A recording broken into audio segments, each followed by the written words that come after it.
Okay, great. Okay. Well, hello everybody, and welcome to the podcast. Just wanted to drop a quick note that I am absolutely stuffed up as bananas, but we're here, and I am here with the lovely Des, and I'll do a little lovely intro for Des, and then whenever if you feel like you want to add Des, please feel free to jump in. So, Des is Des works with women and she empowers women who struggle with emotional triggers to find safety, stability, and fulfillment by guiding them to respond from a place of love and authenticity rather than fear, so they can truly live a life they love and trust that they can handle whatever challenges or adventures life brings. Now, I have to say, Des, there's a reason we met, so welcome. And if there's anything else you want to share about your work and what you do before we jump in, that would be great. One thing that I want to share is I love puns. I really think they're punderful. And so I just want to like drop that in right now. And I also really love metaphors and analogies. Because one, I think it's really helpful to look at some heavier topics in a sense of fun and exploration. So I always like to kind of bring in some analogies and metaphors to make these heavier topics feel a little lighter. And I love puns because I just love puns. So You're great. Hey, love it. if you're witty, you roll with it. I love it. Love it. And so you and I met about, what is it, like a month ago or something. Yeah. And instantly we just clicked. And actually, if we take it back, I believe you saw a post of mine that on Instagram where I said healing is not linear, and you reached out, and then we connected and just started talking about like everything about the healing journey and the work that we're doing. And you also lined me up with so many connections. So that was so beautiful of you. So yeah, like what was the initial thing when you saw my post, I guess, of like healing is not linear? Like was there something that just gravitated you to the post or the topic itself? And yeah, I'm so curious, like what made you jump in, because I'm so happy. Me too, because I love you. And Aw. I it was so funny because I had just posted something with that hashtag of healing is not linear. And I don't really, I honestly I don't really understand that whole like hashtag game. But there was some part of me that was like, I wonder what other people are posting under this, Mhm. because so much of what I see on social media is, like positive, let's overcome our struggles, let's do these things, let's get over our anxiety. And I know that that's not the truth of anxiety or healing or anything. It's not something that you get to overcome and then it disappears forever. So I was really interested to see what kind of people were Mm. talking about healing not being linear. And I had a feeling that I was going to find some like-minded tribe people there. And so it was a photo of you dancing. And Mm. I love dancing. And I was a choreographer in Prague for 7 years. And so instantly I was like, oop, this girl some moves. She's talking about healing not being linear. I think it was raining and I just loved the symbolism and everything behind it. And there was just a part of me that said, you know what? We're not alone in this journey that is promoting healing, the authenticity of healing. And so I just had to reach out. And that's really what called me to you. Aw, that's so interesting. And I feel like with the saying, sometimes sayings can become so overused, at least for me, that it loses its meaning. And I think even when I was posting that, like there was a sense of me being like, oh, this topic is so overused, but really, how is it like understood or practiced or digested by each individual? And so I'm glad I did it because we're here. And yet the more that I've been speaking about my story and facing my the sex tape being online for 5 years now. It's happened for over 10. And there are so many times where I, even to this day, especially when the video comes back up, I find myself on the floor. And in a way that I'm like, I judge myself and I go, you shouldn't be here. Like you've done all this healing. You understand who you are, all these things. And it's so amazing in actually a very like human way. It's amazing how much these triggers and these things can just, they bring you back. And a goal of mine in sharing the story and also talking about healing not being linear is to, well, like shed the judgment for myself, allow myself to see myself and be like, oh my gosh, like giving you a hug, of it's okay. And of course, like, yes, this can be difficult sometimes. And also share that with others in terms of the healing journey being like, it really truly is something that, I don't know how to say this. So if this comes out wrong, or if you have something you want to add, but it's almost like it's with you forever, not in like a negative, heavy way. It is with you in a way that you can grow and create this like new plant of gorgeous flowers with it, And I think for me, I'm not sure. I'm curious to actually hear what you have to say about any of this, but for me, the more that I integrate it within me in a way of seeking like peace with it is where I find the most amount of growth. If I'm running away from it, that thing is going to come slapping me back in my face, which it has done. And there's a bittersweet side of being like, oh, it's kind of with you in quotations forever, which it doesn't have to be to some capacity, sure. But really, like for me, the most amazing thing has been working with it and growing from it. And yeah, and so I'm curious, does anything sort of come up for you and speaking about that? Yeah, first off, everything that you're saying about it being with you, but being mindful of the power of that, because especially if you're in those early stages of, trauma, and I know that trauma can be a trigger in of itself. And so when I talk about trauma, let's just look at it through the lens of our needs not being met. And there's big T's and little T's in that. But when we're in it, it can be really scary, the idea of it being with us forever. But Yes. it is such a big part of our story. Everything that we've experienced becomes a part of our story. But even though it's a part of our story, it doesn't have to be the ending of it. It Mhm. doesn't have to show up in every chapter of our story, but yeah, it's a big part of our book. Mhm. And I mean, think about when you're trying to tell someone or talk about your feelings or share a story and someone is dismissing you or saying, shut up, get out of here, like, or trying to run away, it makes you even louder. And Mhm. it's the Oh, same way, right? yes. Like, wait, no, let me say it again. And it's very much that same thing. Like these things that trigger us, these experiences that we went through, traumatic or not, they are going to stay with us forever because they're a part of our story. But when we run away from them, they're going to chase us louder because they want to be heard. They want to be seen. They want to be accepted. These parts of ourselves that we hide away or we judge, it's like locking them in a closet. And then over time, that closet gets so full that any slight wind or idea that could open the door is going to open and everything's going to pour out. But when being able to find peace with it, like you're saying, is so powerful because it's scary. That part of you, it doesn't want to be there. It's like, I don't want to be here. I wish that this didn't happen too, but now I'm here. That part of you is there and it's alone. Mhm. It's there and it's alone when we abandon these things that happen to us. And it ends up coming up in other places, whether it's in lower back pain or chronic stress or attachment theories or avoidant, whatever it is. Learning how to navigate these parts of ourselves that, or these experiences, from that place of peace, from that place of just unconditional acceptance for that part of us that's in that time stamp. So we don't leave her there alone. We don't leave her in that place of trauma and say, sorry, it's too scary. I can't be with you right now. I got to go live my life. Mhm. Oh, it's just so beautiful. And, even hearing that, I would love to sort of talk through something if you're okay with it, is Yeah. that even me saying what I said about finding peace with it, and even hearing what you said, which is so stunning, by the way, and so well put, and, walking with, not leaving them behind, not abandoning them, is like, it's truly like, oh my gosh, that just like feels so good to hear that, because that's the lesson for me that I took, was like, she just wants to be held, she just wants to be held.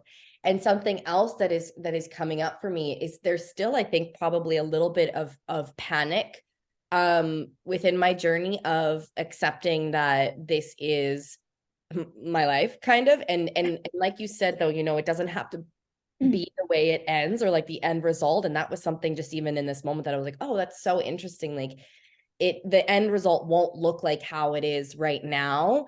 And so there's a fear within me, even thinking about this. I look at my Instagram, I look at my work, and I'm obsessed with it in a way of, I'm healing myself and I'm helping others. And it's so immensely powerful. And I wouldn't be doing anything else. But there's this other side of me that goes like, this is awful. I don't want to talk about this anymore. Like, I'm so done with this, like, this, I don't know, all the conversation around it. And so I think for myself within my journey, like, I still have to, my chair is squeaking. I still have to find or like exercise or massage that piece more and more into where I am. It's been blossoming so much, this joy and confidence almost of sharing my story and having this be a part of me and how I'm helping others. It's becoming a joy. But I can tell when you were speaking, my stomach was just like, you know.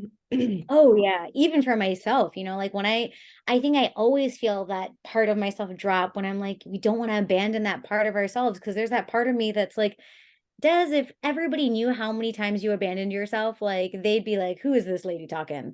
But it does put us in that state of panic. It does put us in that state of fear, because we're still, healing is not linear.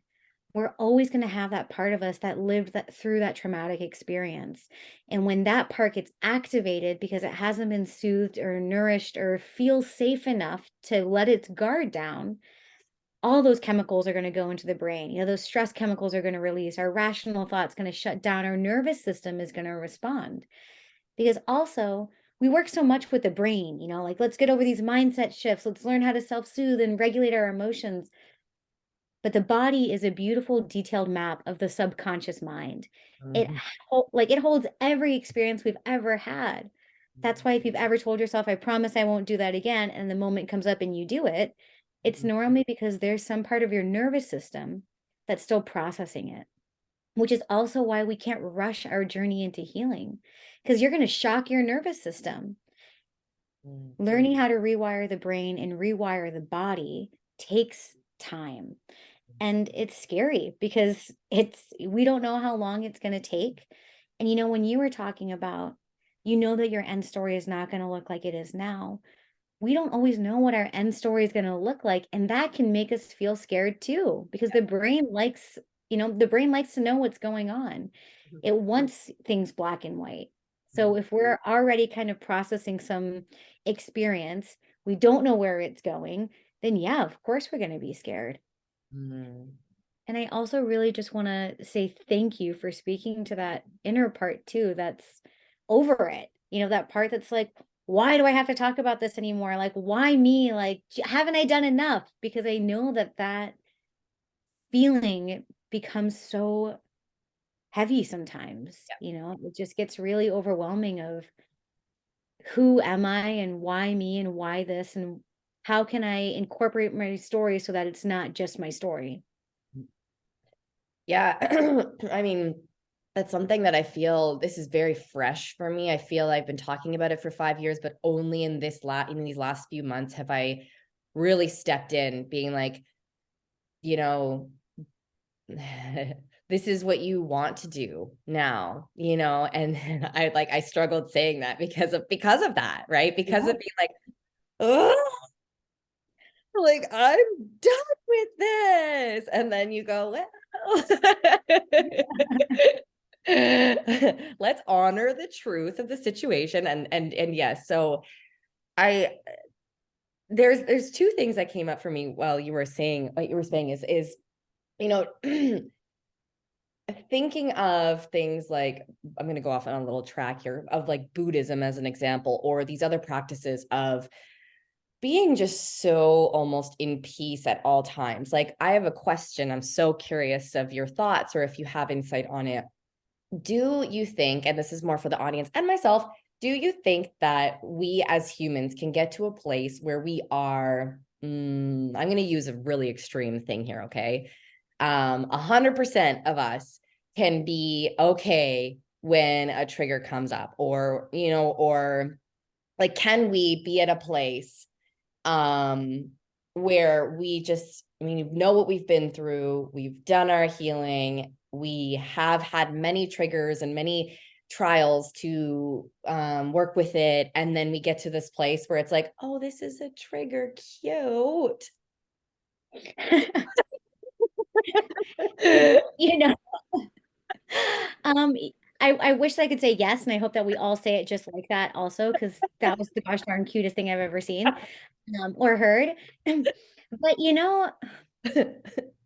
I'm actually reading a book right now by the Dalai Lama, and it's so funny because today he was talking about finding our inner peace and like how that's kind of our goal and some different ways to do that. But he said even for himself, sometimes he gets upset. He notices that he says something that isn't aligned with his values, or he cuts someone off because of something.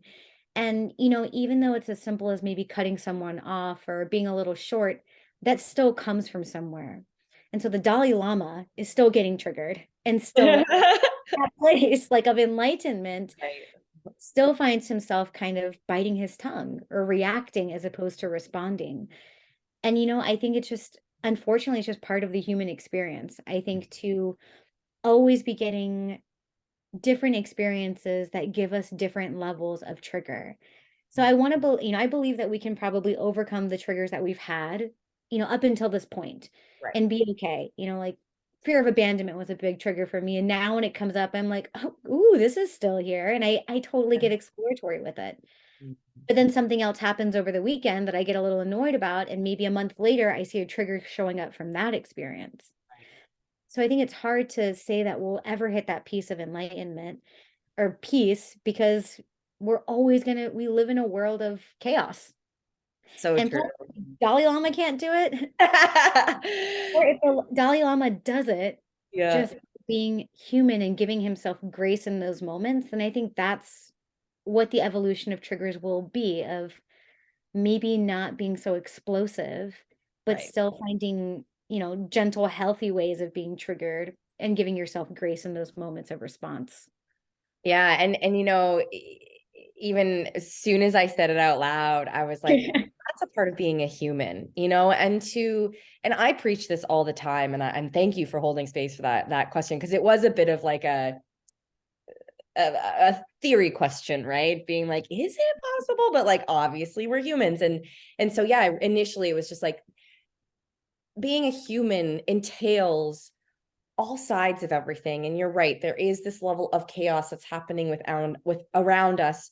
And sometimes even chaos can be in good ways, right? Like having so many family members around you, or what have you, right? And so to take away, these aside of an experience, even though we deem it to be negative or bad, really to me seems almost like, well, that is the human experience. This is about evolution and growth for being a human. Like, this is the purpose of being here, is to just evolve your soul and find other things that are a part of your own purpose in your own life. But yeah, being a human, like, we are so lucky, and it is so special. And this is coming from dealing with all the shit that I feel like I've been through. We've all been through stuff. And like I say, we're so lucky to feel all of that. We are so lucky to I'm not going to say we're so lucky to experience the negative things necessarily, Yeah. the lessons that come from, or excuse me, or the good that can come from, like seeing all those sides, and just again, just like being human. And even for myself, and talking here is like, allow yourself to be human even for the rest of your life, Rebecca. Like, I think there's a part of me that wants to just be healed and just let it go and be at this place. I'm already helping others, but we help others to help ourselves too. And I just, for some reason, I feel like I just want to be this, I don't even know, I just pictured a gorilla goddess. I'm not sure where the hell that came from, but like, Oh. just so powerful, so strong, and just like not ever being seen as weak or feel weak again. And it's just, that's so valid. Thank you. That's so nice that you're feeling these things, and also you're human, and I love you. And that's so awesome that you're feeling those feelings. And let's see what we can do with those feelings, and allow yourself to be human. And I think that's the big saving grace, validating your emotions, validating the things that you're feeling and saying like, you know what, I'm not going to say that this is good or bad or give any judgment because there's no judgment in healing because then the nervous system gets triggered when we start judging ourselves even. But just being like, hey, it's totally okay that you feel that. It's normal. It's part of the human experience. And yeah, it might fudging suck right now, but that's okay. It's okay to let it suck for a little bit, but what are we going to do after? So always kind of trying to find something, some action item, because nothing cuts faster through fear or resistance than taking action. And I want to come back to something earlier when you were talking about just being done. This Mm, came up for me, and I really want to share it because I think it ties into this just experience of being human as well and overcoming these obstacles that life throws at us or hurls at us. Is it feels sometimes that we have to be resilient out of obligation. Bad things have happened, so I have to be resilient. Yep, that's me. I'm resilient Des because of all the tough things I went through. Wish I didn't have to. preach, yep. Right? Like, woohoo, like, look at me, strong girl. But the beautiful thing is when you make that choice to accept the human experience, to bring in inner peace and to hold yourself and to lay down on the ground with yourself in those moments, now you get to be resilient out of choice. Mm. And there's a difference being resilient out of obligation versus being resilient by choice. And there's so much beauty and power that comes from saying, you know what? No, this sucks, but I'm going to choose to be resilient because it's when we kind of bring in that free will that things start to change internally and externally as well.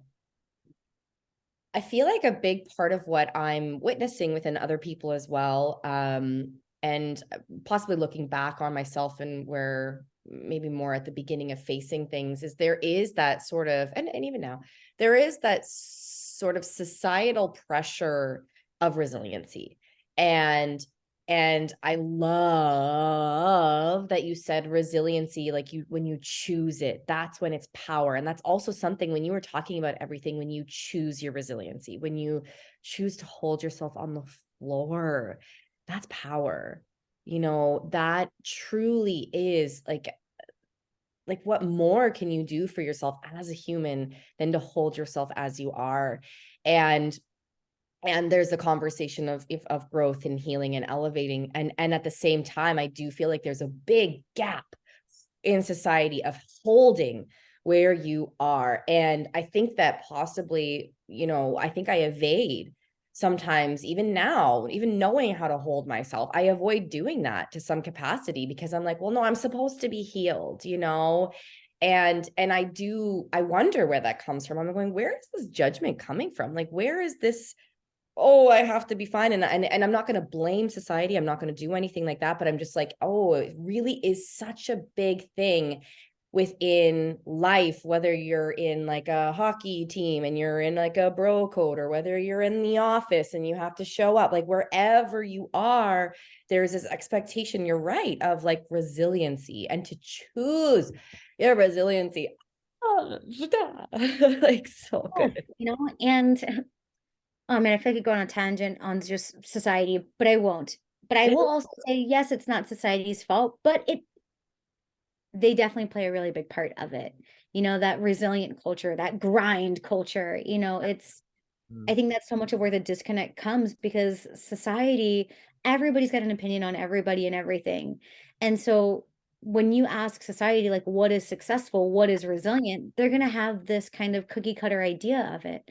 But resilience is different for each person and it's different for each experience. If you tell society, yeah, I just had a really bad day and I'm crying in the fetal position in my room, society is going to say, get back up. That's not strength. That's not resilience. It's getting up and rubbing some dirt in it. And that's because that's the idea that we get indoctrinated kind of into. This is what it is. Like resilience is having a hard day, but showing up for work and giving it 110% anyway. But that's not resilience. Mm. That's expectation. And I think that sometimes there's so many social ideas that we have that we don't really think about because they've just been, subconsciously given to us from getting straight A's at school, getting the gold sticker for being a good girl, whatever it is, we have these programs, these templates that we grow up with. And so it makes it really difficult when you do hit your healing journey and you're in it, where you're like, great, now my awareness is starting to feel limiting. Now my idea of resilience is starting to kind of fight with this inner belief that I had of what resilience was and what strength was. And now not only am I on my healing journey, but I'm redefining so many core parts of my life, like resilience, like strength. And it Mm. can feel a lot sometimes. But Mhm. the beautiful thing about all of it is that you are the writer of your story. So you get to redefine what resilience looks like for you. And then you get to, coming back to that choice and obligation, you get to decide and choose, what does your resilience look like? And when can you choose to bring in? So that way we're not just being resilient because we have to, because it's what's expected of us. Yeah. Oh my gosh. It's our my thoughts always tie in with what you say. It's so beautiful. I love it. Whenever you speak, I'm like, oh, it's just great. So something that when you were talking about the self and you are the writer of your story, um, so many things that come up in my mind when I'm thinking about this. And that is something that I feel for myself. I've been empowering myself by just choosing myself, ultimately, and finding and redefining how I want to show up and how I'm going to work within this society, and how I, how much nature do I need in my life? How much human interaction can I handle it in certain moments, or where do I need to live, or how is my relationship on social media? And there is a lot for humans to create space from, in order to find what that means and seek what that means within self, and to walk through life as yourself. And oh shoot, I kind of lost why or where I was going there. Give me a second, sorry. I think something that and I'm kind of keeping relating it back to my story, simply as a method of, well, tying this conversation and everything too, is like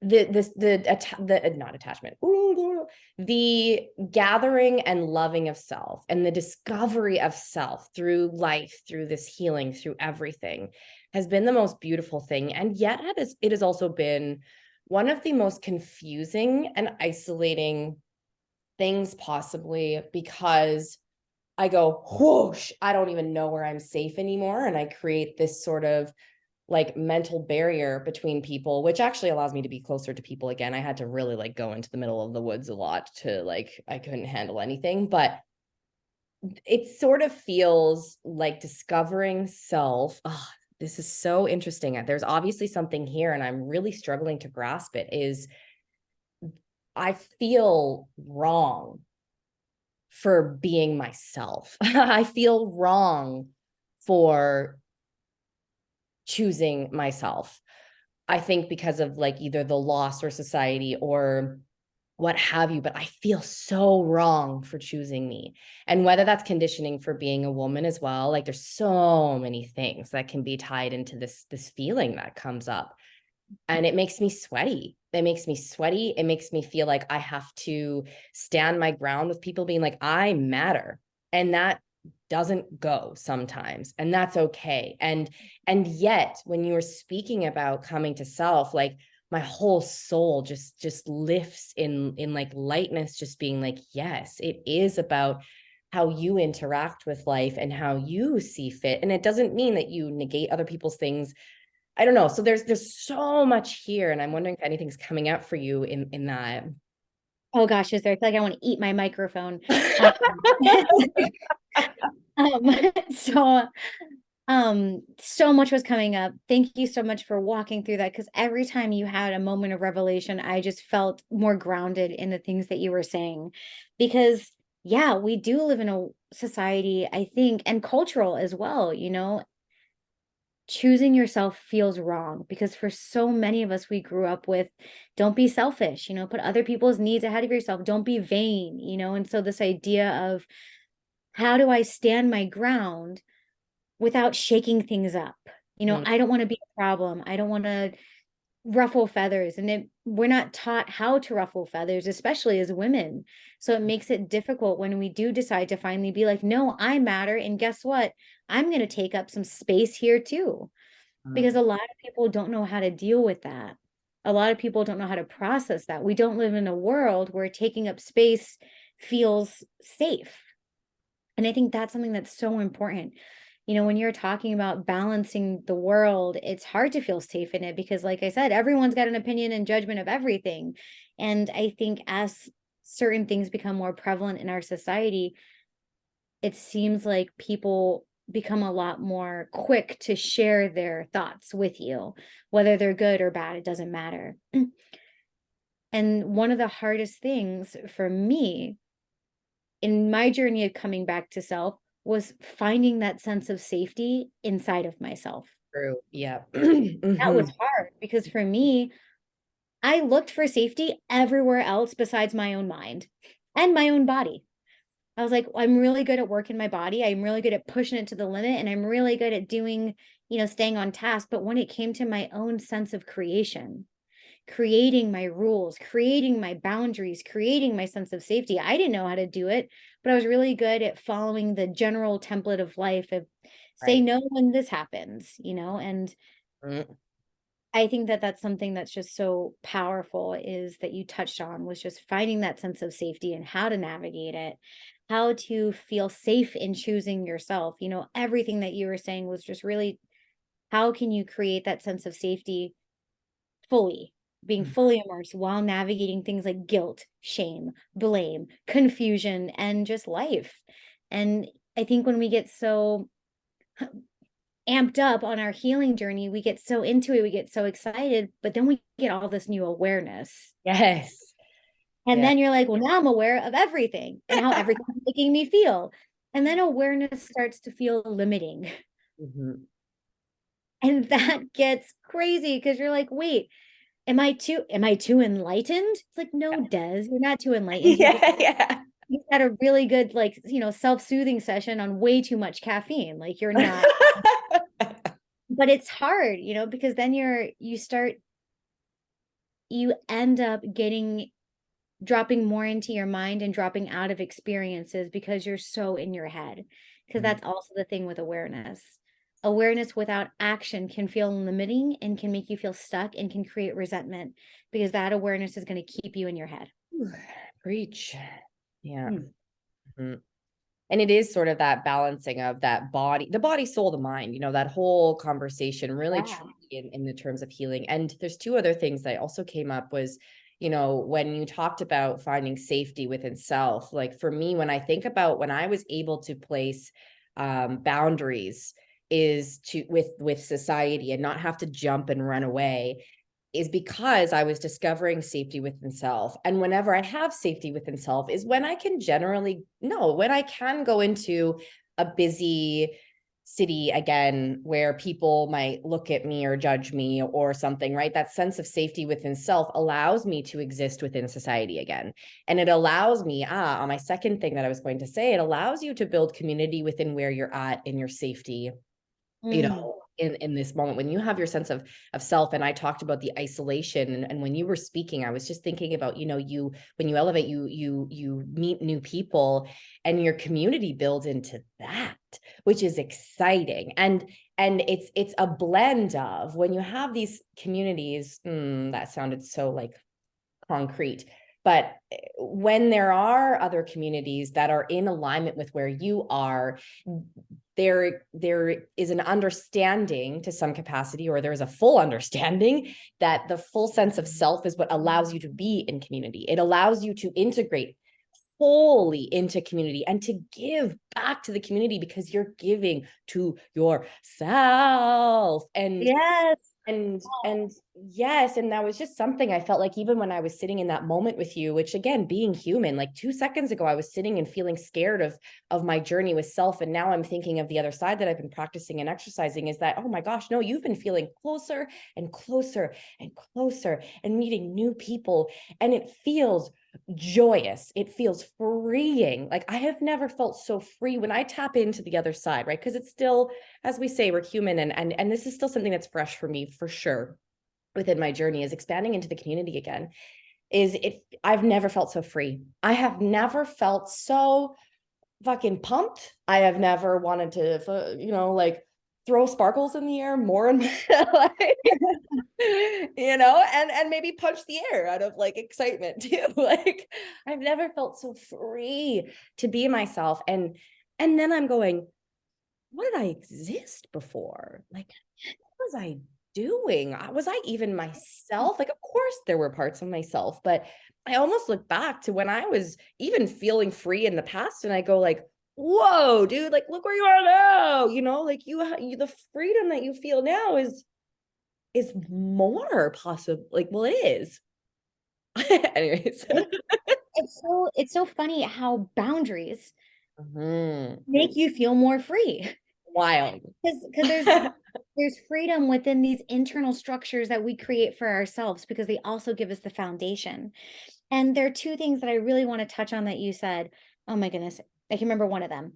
And so when you were talking about how, you were just holding that space for yourself because it still shows up that part of you that's like wanting to be soothed, wanting to be held. And when being able to tap into that old and tap into the new is such a beautiful balance beam to be on because there's nothing but safety and support and love underneath you because that's the foundation that you've created. But it's so nice because it happens for me too, whenever my different timestamps of trauma show up in my life, I hold that space with such love because I'm so, not that I'm grateful that I'm still connected to that part of me, but I guess I'm still grateful to be connected to that part.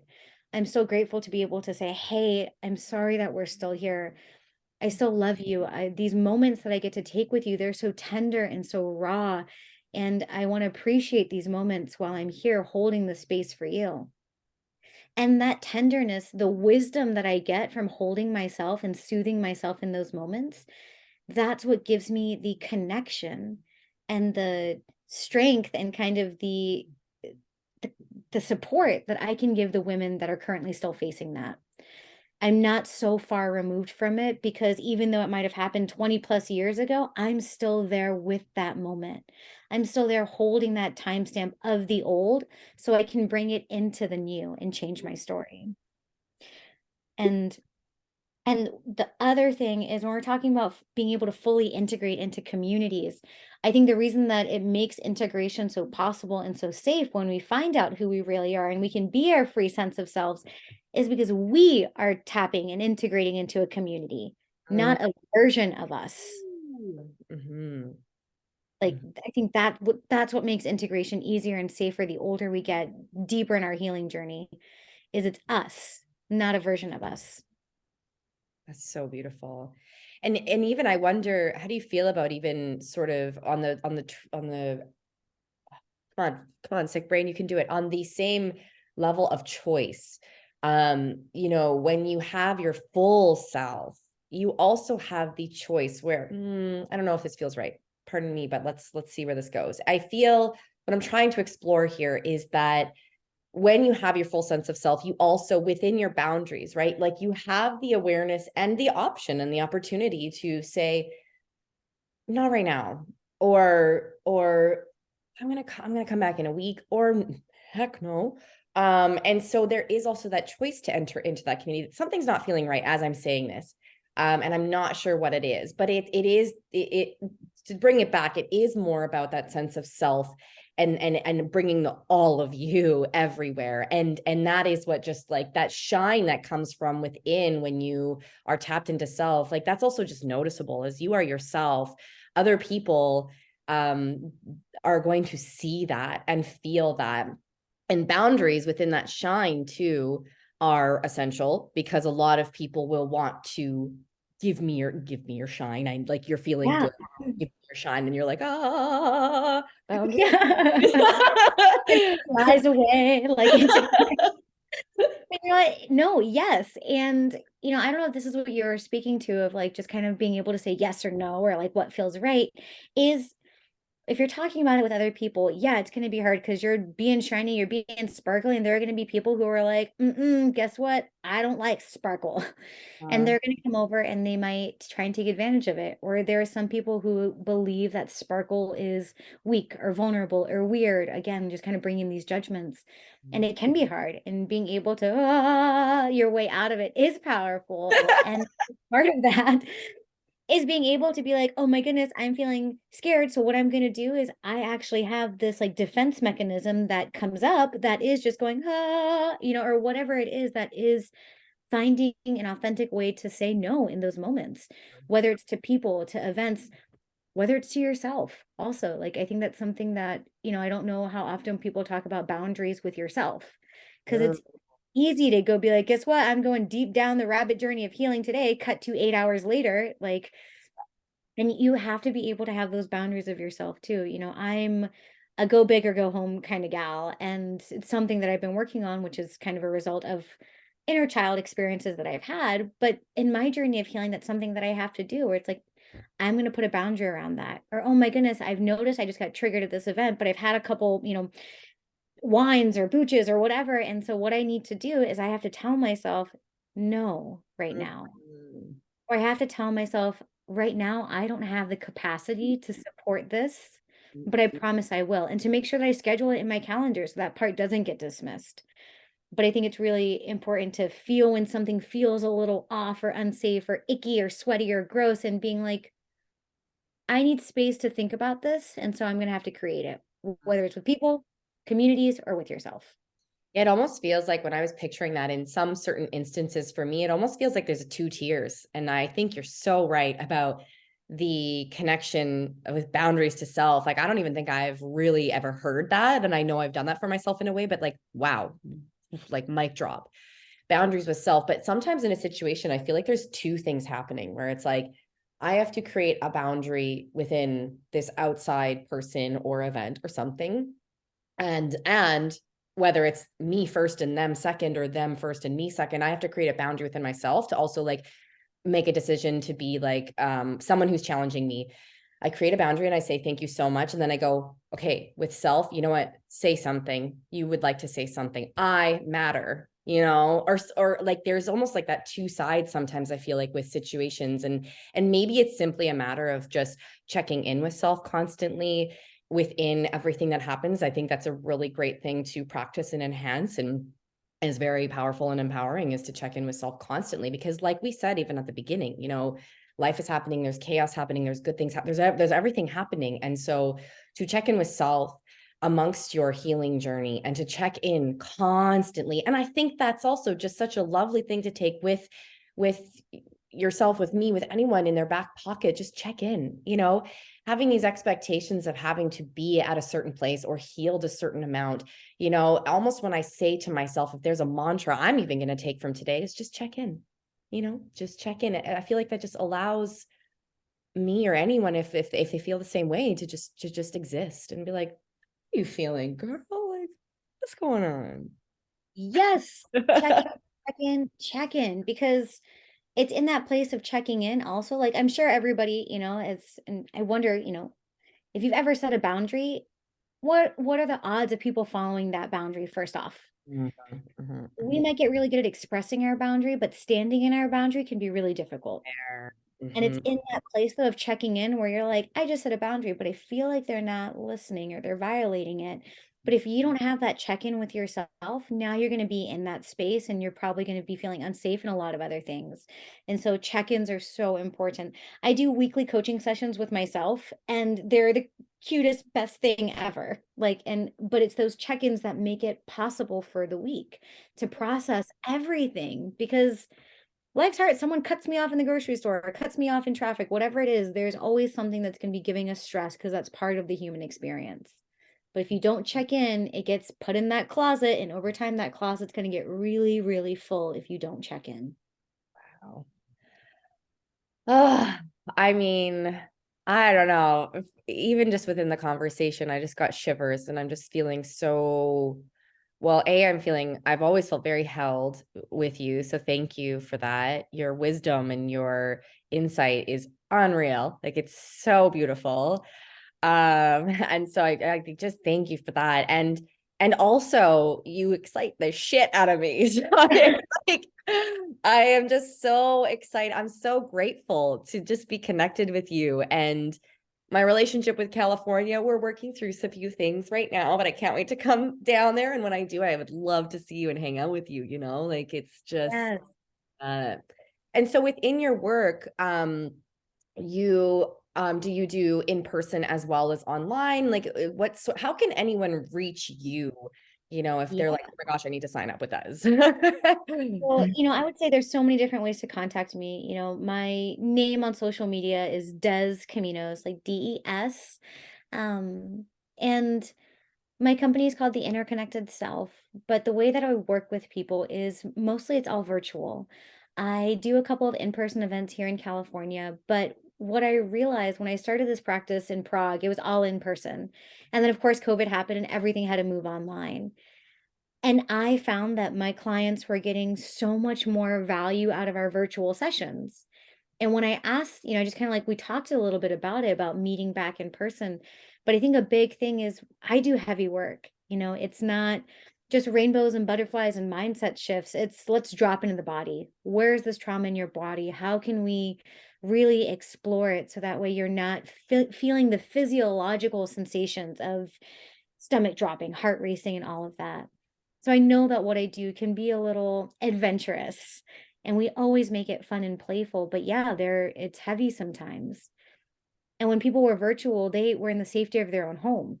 If Mm. they needed to end the session and then cry or take a shower or have a hot glass of milk or whatever, they could do it. They didn't have to worry about putting it all together and then getting on public transport or getting in a car. And so after I heard that, I was like, you know what? I'm going to keep things virtual so people can have that space to process and integrate our sessions after. So everything I do is virtual. Wow, that's amazing. And I will link everything into the description as well for them to find you. Um, I am feeling a sense of like a circular moment happening here. But before we move into closing things off, is there anything, I guess two questions. Is there anything that's lingering from what we were talking about? And if so, great. And then if not, what is one thing that you would love to leave in the arms and souls of people listening today? So, oh, two beautiful questions. Um, I guess one thing that I'd like to say, one final thing that was lingering from our conversation is coming back to the story and just how important it is for everyone to give ourselves grace in remembering that we are the writers of our own story and how we're not defined. A book doesn't get defined by any one particular experience, that those moments can be turning points. And the big thing that I want to share is that if you're having a difficult time right now, one, I'm so sorry. But when it comes to relating it to your story, you're going to have to change your story to change your life. And I'm just going to drop it at that. You have to change your story to change your life. And it can be hard and scary, but you can do it. And what was the second question? I feel like I just threw myself off with that. No, that was great. That was also just so complete and beautiful in itself. And then it was just like if there was one piece of advice from either the conversation or from anything of your work that you want to leave with the audience. The one thing from my work that I want to share with everybody, and I've been helping women internationally for a little over 5 years now, is two things. One, try and find safety in your sense of self because it's in that place of safety that you'll stop abandoning yourself, whether it's for people, for projects, for anything else. Find a way to find internal sense of safety and start finding easy ways to trust yourself because that's a really big part of life and something that unfortunately no one teaches us how to do. I have my program is called the Inner Trust Academy, and I named it that because that was the biggest thing, the biggest result that people had in their healing journey. That's what made healing easier, was trusting themselves that they could handle it no matter what. That if they got knocked down again, they'd be able to get back up 10 times faster. Mhm. That's so beautiful. Choosing that resiliency and like really just loving and honing into self constantly, like just feels so gorgeous and important. And so, yeah, I hope that anyone that's listening feels held, feels safe. And if you want to reach out to Des or myself, please do so. We are always so here. And I know, Des, like you're here, this is your work. And for myself, I'm really stepping into that as well. And so again, I'm just really honored to be here with you. And I guess for all the listeners, have a great one and we'll chat soon.